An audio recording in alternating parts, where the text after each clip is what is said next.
માતાજી મિત્રો, જય દાદા દ્વારકાથી, જય માં ભવાની. કેમ છો? મજામાં બધા મિત્રો? આજે આપણે વાત કરીએ તમારો સ્નેહ બધા ઉપર ક્યારે છલકાય.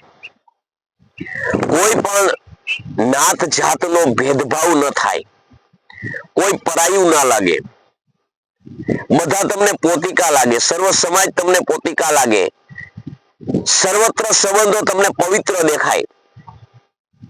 અને આ બધાની વચ્ચે તમારો સ્નેહ ક્યારે છલકાય, તમે ખુશખુશાલ ક્યારે હોય, તમારું જીવન પર્યંત તમને મજા જ આવે એવું તમારું જીવન ક્યારે થાય, એની આજે આપણે વાત કરીએ.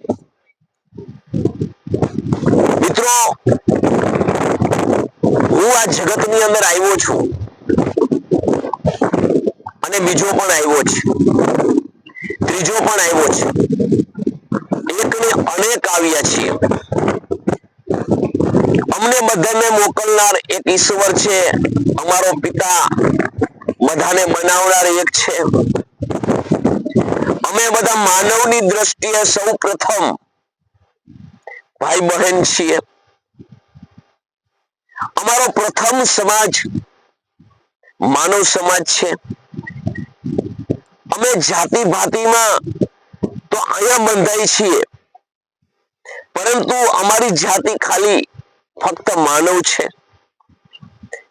અમારું બધાનું લોહી એક છે, લોહી બનાવનાર એક છે. મિત્રો, ધર્મ ગ્રંથો, વેદ ઉપનિષદો આ બધું સત્ય સનાતન છે. પણ સૌ પ્રથમ હું તમને જો વાત કરું ને, આટલી વાત માણસના જીવન પર્યંત ટકી રહે ને, સમજાઈ જાય ને, એટલે માનવ છે ને પછી મળેલું શિક્ષણ, વેદ ઉપનિષદ, ધર્મ ગ્રંથો ગમે તે હોય, એ એના જીવનની અંદર કુશળતાપૂર્વક અને સમજણપૂર્વક સારા પાઠ પાડી શકે. પરંતુ પાયાની અંદર મેં જે તમને વાત કરી એ જે વિચારો હોય તો માણસ પોતાના જીવનમાં બધા ઉપર કાયમી માટે ખુશખુશાલ રહી શકે.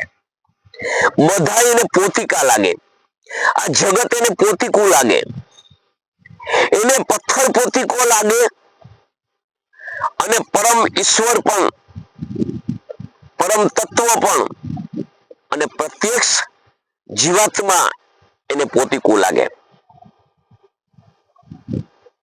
મિત્રો, જે ભગવાને મને અહીંયા મોકલ્યો છે, મારા માટે જે નિર્માણ કર્યું છે, એમાં મારું જીવન ચાલશે કે નહીં ચાલે એ ઉપાધિ મારે નથી કરવાની. મારે મારું કર્મ કરવાનું છે. એ મેં ભગવાને મારું બધું વ્યવસ્થિત કરી અને મને મોકલ્યો છે. આવું એક સમજણ જીવનમાં આવી જાય ને તો માણસ મારું મારું કરતા મરે નહીં. પરિણામે મારું મારું કરતા મરે નહીં, એટલે એને ભેદભાવ નો આવે.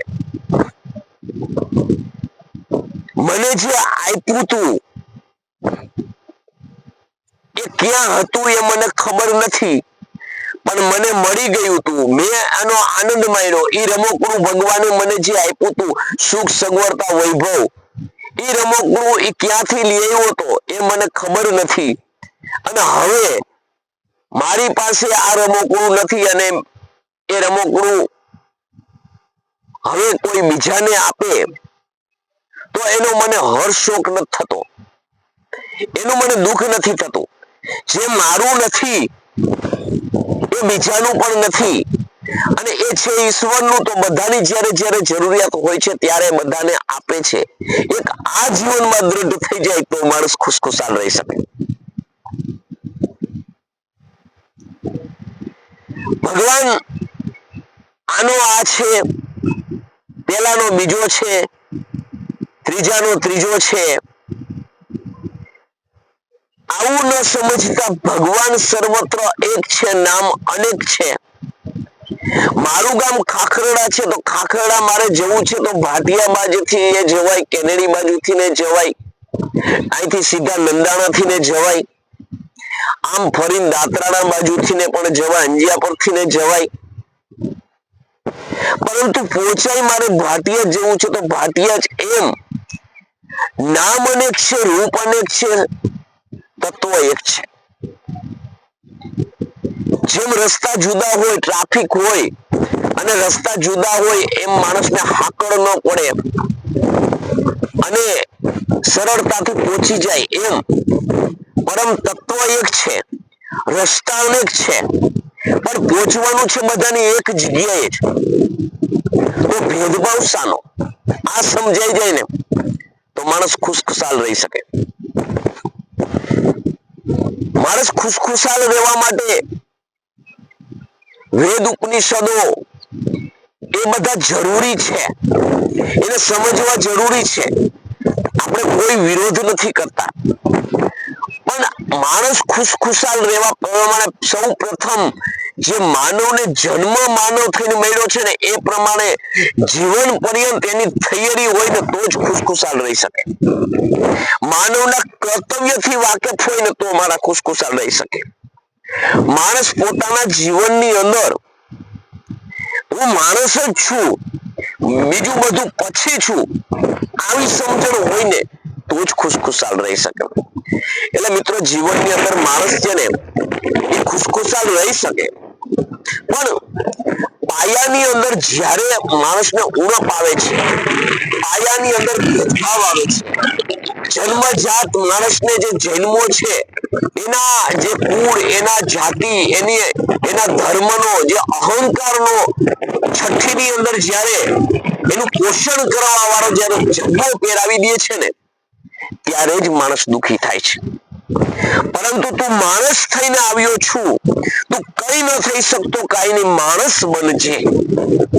બસ આ સંસ્કાર પાયાની અંદર શિશુ અવસ્થાથી બાળ અવસ્થાથી માંડી અને હર ક્ષણે ક્ષણે પ્રથમ ગુરુ માતા પિતા, પછી આપણને શિક્ષણ આપે તે, આ બધામાં પાયામાં જો આ સંસ્કાર માણસના જીવનમાં આવી જાય, સમજણ આવી જાય ને તો માણસ કાયમી માટે ખુશખુશાલ રહી શકે. પ્રત્યેક સમાજની અંદર માણસ પોતાના માણસના મનત્વ પ્રમાણે જીવી શકે. માણસ અહંકાર, અભિમાન કોઈ ઉપર ના કરે. માણસ પોતાનો ગર્વ પોતાના સંસ્કારથી કરે, પોતાની સમજણનું કરે, પોતાના જીવન જીવવાની થિયરીથી કરે. માણસ પોતાના કુળ, સમાજ, નામથી નહીં પણ મારા પોતાના ગુણથી ઓળખાય, આજે એવો બની જાય. એટલે માણસ સર્વત્ર જગ્યાએ ખુશખુશાલ રહી શકે. આપણા ઋષિ મુનિઓ છે, આપણા સંતો મહંતો છે કે જેને ઝોલી લઈને ફર્યા નથી, સમાજની અંદર હાથ લંબાવ્યો નથી અને જે જીવનની અંદર મારા ને તમારા હૃદયની અંદર હૃદય સમ્રાટ બની ગયા, હૃદયમાં સ્થાન જમાવી ગયા, એનું કારણ એક જ હતું કે પ્રત્યક્ષમાં એ જોઈ અને ખુશખુશાલ રહ્યા છે. એ માણસ પેલા બન્યા છે. માણસ બન્યા પછી એની મહાનતાએ એને માનવ બનાવ્યા, માનવમાંથી મહામાનવ બનાવ્યા છે, ઋષિ મુનિ બનાવ્યા છે.